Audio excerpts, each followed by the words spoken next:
नमस्कार, आप देख रहे हैं भारत समाचार और आपके साथ मैं हूं शैलेंद्र। चुनाव की सभी चौकस खबरें अब आप तेज रफ्तार में देखिए। आपके किस नेता ने क्या कहा, तेज रफ्तार में बताएंगे। तो चलिए शुरू करते हैं नेताओं के बयान के साथ ही चौकस खबरों का सिलसिला।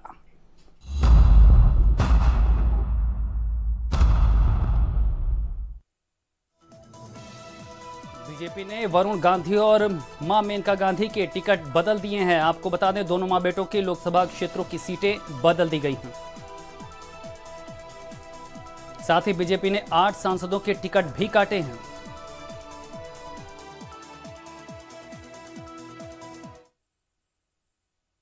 मेनका गांधी जी वह सुल्तानपुर से चुनाव लड़ेंगी और वरुण गांधी वह पीलीभीत से चुनाव लड़ेंगे। रामपुर में जयप्रदा पर आजम खान का बड़ा बयान। जयप्रदा को बढ़िया वोटों से हराएंगे, हमें कोई नहीं हरा सकता, ऐसा बयान आजम खान ने दिया है। मैं अपने घर में वापस जा रही हूँ, तो शायद उस परिवार मुझे स्वीकारेंगे, मुझे आशीर्वाद देंगे।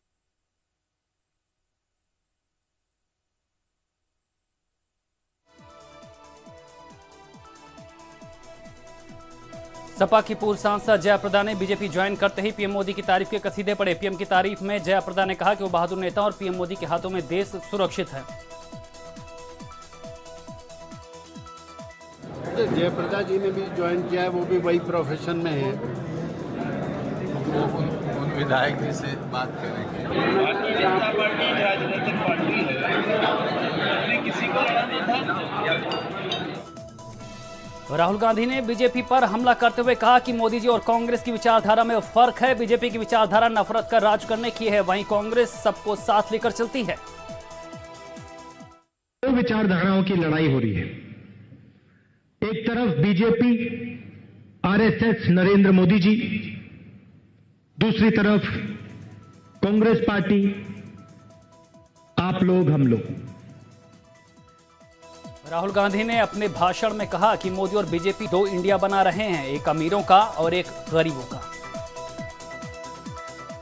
नरेंद्र मोदी जी कहते हैं कि दो हिंदुस्तान होने चाहिए,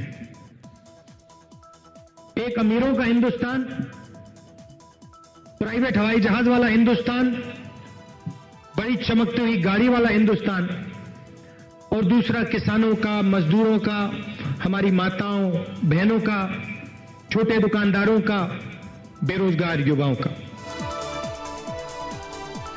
राहुल गांधी ने मनरेगा की उपलब्धि बताते हुए कहा कि ऐसी अच्छी योजना जो एक बच्चे को भी समझ में आती है, पीएम मोदी को नहीं पसंद आई और उन्होंने गरीबों से काम करने का हक भी छीन लिया, जबकि मनरेगा रोजगार की गारंटी थी।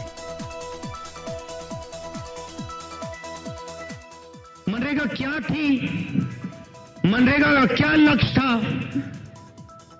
आम नागरिक को, स्कूल जाते हुए बच्चे को समझ आ गया, मगर हिंदुस्तान के प्रधानमंत्री को मनरेगा नहीं समझ आई।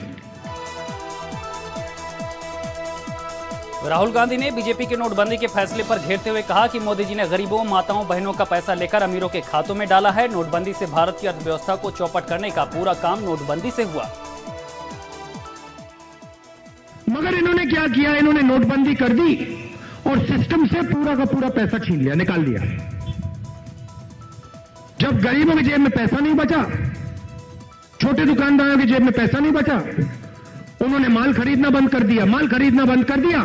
फैक्ट्रियां बंद हो गई, बेरोजगारी चालू हो गई।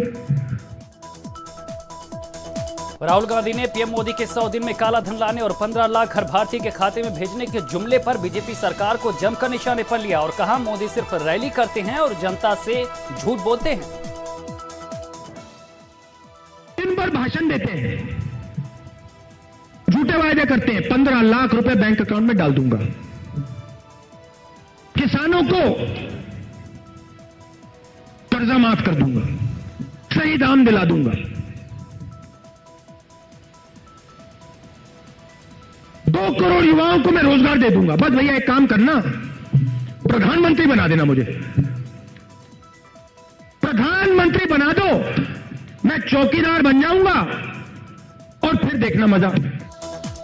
राहुल गांधी ने बीजेपी के कैंपेन में भी चौकीदार पर तंज कसते हुए कहा कि चौकीदार गरीब किसानों के नहीं होते, चौकीदार तो अनिल अंबानी के घर के बाहर पहरा देते हैं और पीएम खुद को चौकीदार बता रहे हैं तो वो अमीरों के चौकीदार हैं। चौकीदार सिर्फ अनिल अंबानी के घर के सामने दिखते हैं, लाइन लग जाती है चौकीदारों की। पहले कहते थे मुझे चौकीदार बनाओ, मुझे चौकीदार बनाओ, मैं काला धन निकाल दूंगा। राहुल गांधी ने पीएम पर बड़ा हमला करते हुए कहा कि पहले मोदी जी कहते थे अच्छे दिन आने वाले हैं, अब लोग कहते हैं कि चौकीदार चोर है।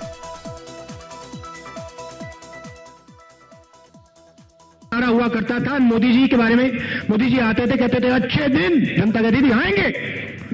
अब देखिए चौकीदार चौकीदार चौकीदार, अब ये देखिए क्या हुआ।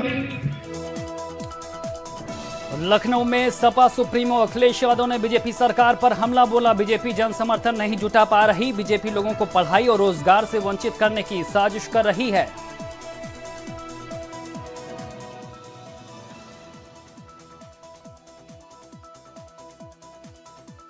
सबसे बड़ा चुनाव होने जा रहा है देश का, न केवल देश बल्कि दुनिया की नजर है कि आखिरकार उत्तर प्रदेश का परिणाम क्या होगा। समाजवादी पार्टी के अध्यक्ष अखिलेश यादव ने योगी सरकार के 74 सीटों के दावे पर कहा कि वो यूपी में सिर्फ एक सीट जीतने वाले हैं।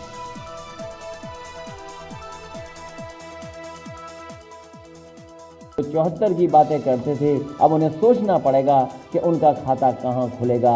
एक के अलावा मुझे नहीं लगता कोई खाता खोल पाएंगे। देश ने कहा हम इस बार रिस्क लेकर देखेंगे कि यूपी में विकास पर वोट जाएगा या फिर जात पात पर। उन्होंने कहा उपचुनाव में जो ऐतिहासिक परिणाम आया था वो किसी ने सोचा नहीं था, हमारे बाबा सीएम को भी उम्मीद नहीं थी। उन्होंने कहा कि बीएसपी और एसपी के गठबंधन में यूपी में सबसे बड़ा चुनाव होने जा रहा है। न सिर्फ देश बल्कि पूरे विश्व की नजर अब यूपी पर है। सबसे बड़ा चुनाव होने जा रहा है देश का, न केवल देश बल्कि दुनिया की नजर है कि आखिरकार उत्तर प्रदेश का परिणाम क्या होगा। अखिलेश यादव ने बीजेपी की चौकीदार मुहिम पर भी हमला बोला। कहा चौकीदारों का सम्मान सबसे ज्यादा नेताजी ने किया है, बीजेपी ने सबसे चौकीदारों का सबसे ज्यादा अपमान किया है, अपमान बीजेपी ने किया है। अखिलेश ने कहा कि बीजेपी के प्रचारक राज्यपाल और सरकारी एजेंसियां भी हैं।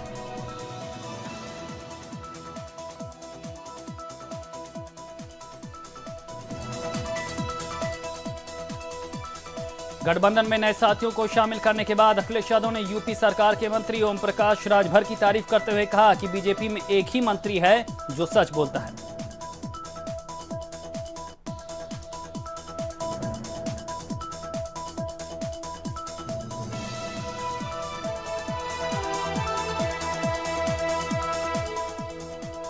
तो ओम प्रकाश राजभर जी कम से कम ऐसे मंत्री हैं जो सरकार की सच्चाई बता रहे हैं, थाने में क्या चल रहा है उसके बारे में बता रहे हैं, पुलिस कितना ले रही है उसके बारे में रेट बता रहे हैं, समय समय पर वो सच्चाई बताते हैं। केवल एक ही मंत्री सरकार में है जो कम से कम। प्रियंका गांधी के नदी के रास्ते मंदिर जाने और अयोध्या जाने पर अखिलेश यादव ने कहा कि वो दिखावा नहीं करती, उनके भीतर ही भगवान है।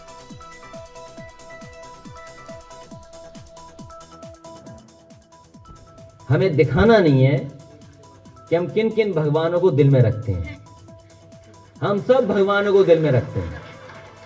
जब कण कण में भगवान तो फिर हम क्या एक दो भगवान से, हमारे सब भगवान हैं। जेपी नेता आईपी सिंह के बीजेपी से निकाले जाने के बाद अखिलेश ने कहा कि वो आईपी सिंह के घर चाय पीने जा सकते हैं क्योंकि वो बीजेपी में नहीं है।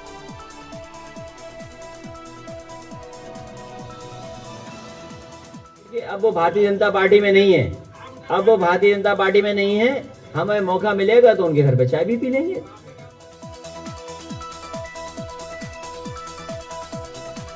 सीएम योगी ने राहुल गांधी पर हमला बोला और कहा राहुल लोग लुभावन भाषण दे रहे हैं, 72,000 रुपए सालाना देना छलावा है। कभी इंदिरा गांधी ने गरीबी हटाओ का नारा दिया था और अब राहुल दे रहे हैं।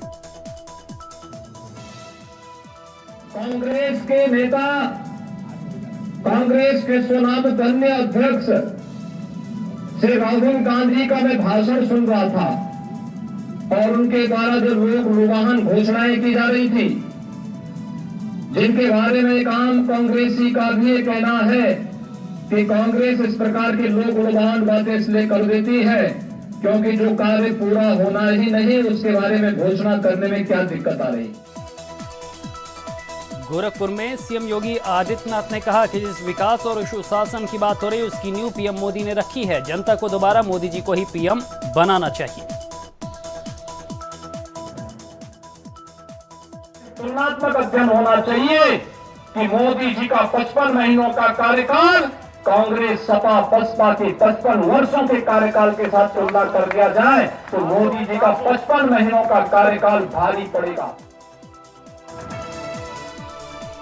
राजनाथ सिंह ने भी राहुल गांधी के 72,000 रुपए सालाना के दावे को हवा हवाई बताया। चुनाव जीतने के लिए राहुल ऐसे वादे कर रहे हैं जो पूरे नहीं किए जा सकते।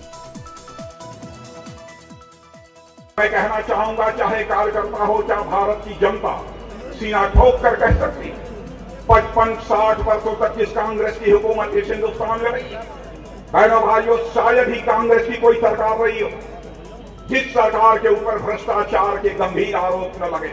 यहां तक 2004 से लेकर 2014 तक कांग्रेस ने जो सरकार चलाई, केवल उस सरकार के ऊपर भ्रष्टाचार के आरोप ही नहीं लगे, बल्कि भ्रष्टाचार के आरोपों के कारण एक उनकी सरकार के मंत्री को जेल की हवा भी खानी पड़ी है। बिहार में नवादा लोकसभा सीट से मौजूदा सांसद गिरिराज सिंह का टिकट कटने पर सांसद जी नाराज हो गए हैं। वो बेगूसराय से कन्हैया कुमार के सामने लड़ना नहीं चाहते और टिकट काटने की बात को अपने आत्मसम्मान पर चोट बता रहे हैं।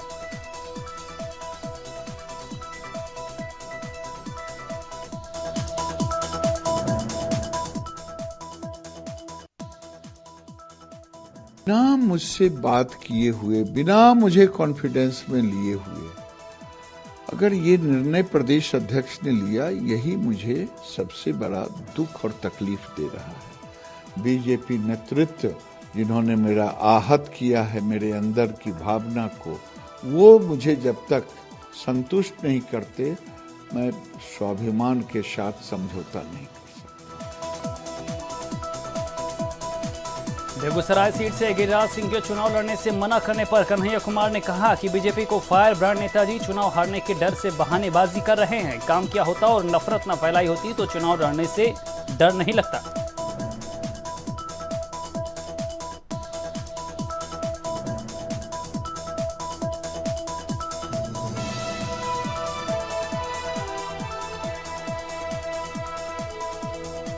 रामपुर में जयप्रदा पर आजम खान का बड़ा बयान। जयप्रदा को बढ़िया वोटों से हराएंगे, हमें कोई फर्क नहीं पड़ता। महागठबंधन 70 सीटें जीतेगा, बीजेपी को गठबंधन बुरी तरह हराएगा।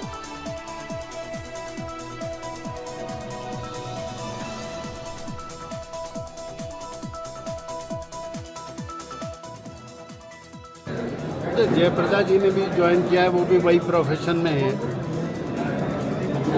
उन विधायक जी से बात करेंगे। भारतीय जनता पार्टी राजनीतिक पार्टी है, उसने किसी को लड़ाना था। हमारे लिए इससे कोई फर्क नहीं पड़ता। भाजपा से मुकाबला करें, हराएंगे इंशाअल्लाह और बढ़िया वोटों से हराएंगे। एआईएमआईएम के अध्यक्ष असदुद्दीन ओवैसी ने पुलवामा हमले को लेकर प्रधानमंत्री नरेंद्र मोदी पर फिर से हमला किया है। ओवैसी ने कहा, जब पुलवामा हमला हो रहा था तो बिरयानी नहीं तो क्या ढोकला या इडली डोसा या फिर वेजिटेबल बिरयानी खाकर सो रहे थे पीएम मोदी। उन्होंने पूछा कि प्रधानमंत्री की नाक के नीचे से भारी मात्रा में आरडीएक्स आतंकियों तक कैसे पहुंचा। चौकीदार है तो तुम्हारी नाक के नीचे से 50 किलो आरडीएक्स चले गया, 40 लोग मार गए, तो क्या चौकीदार जिम्मेदार नहीं है? अगर एक घर में चौकीदार को रखे, चोर घुस के चोरी कर लिया, तो आप पहले चोर को पूछेंगे, चौकीदार को पूछेंगे?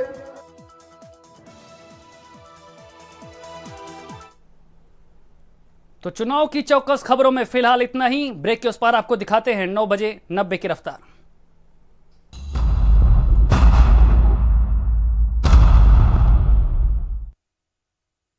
ये रिश्ता विश्वास का हमें निभाना है, खुशियों के पल जहां मिले बस